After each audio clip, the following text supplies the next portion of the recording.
મિત્રો ફરીથી સ્વાગત છે તમારું મારી આ યુટ્યુબ ચેનલ ઉપર। મિત્રો આજે હું તમને બતાવવાનું છું કે જ્યારે પણ કોઈ વ્યક્તિને વીંછી કરડી જાય છે તો તેના માટે શું ઉપાય કરવા। ફક્ત 2 મિનિટની અંદર મિત્રો તે વીંછીનું ઝેર ઉતરી જશે। કઈ રીતે કરવાનું છે તે સંપૂર્ણ વિગતવાર માહિતી મિત્રો આ વિડીયોની અંદર હું તમને આપીશ। મિત્રો વીંછીનું ઝેર એવું છે કે અમુક વ્યક્તિને બિલકુલ ચડતું નથી અને અમુક વ્યક્તિને જેને ચડે છે ને તેને તેની વેદનાનો પાર પણ નથી હોતો। તો આ ઝેરને કઈ રીતે આપણે ઉતારીએ તે વિશેની સંપૂર્ણ માહિતી મિત્રો આ વિડીયોની અંદર આપણે જોવાના છે। વિડીયોને સ્કીપ બિલકુલ ના કરતા પૂરેપૂરી વિડીયો જોજો તો જ માહિતીની અંદર આપને ખ્યાલ આવશે।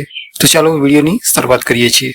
હવે મિત્રો તમારે શું કરવાનું છે, તમારે લેવાની છે ડુંગળી। હવે આ ડુંગળીના તમારે 2 ભાગ કરી લેવાના છે અને ત્યારબાદ તમારે બીજી એક વસ્તુ લેવાની છે, તમારે લેવાનું છે મિત્રો મીઠું। હવે મીઠાને મિત્રો તમારે આવી રીતે ડુંગળી ઉપર ભભરાવી દેવાનું છે। ત્યારબાદ મિત્રો જે જગ્યા પર વીંછી કરડી ગયો છે તે જગ્યા પર ડુંગળીને આવી રીતે તમારે ઘસવાની છે, જેનાથી મિત્રો 2 થી 3 જ મિનિટની અંદર વીંછીનું ગમે તેટલું ઝેર હશે મિત્રો એકદમ ઉતરી જશે અને એકદમ રાહત થઈ જશે। આશા રાખું છું મિત્રો વિડીયો આપને ગમી હશે અને જો ગમ્યું હોય તો ચેનલ સબસ્ક્રાઇબ કરવાનું ના ભૂલતા।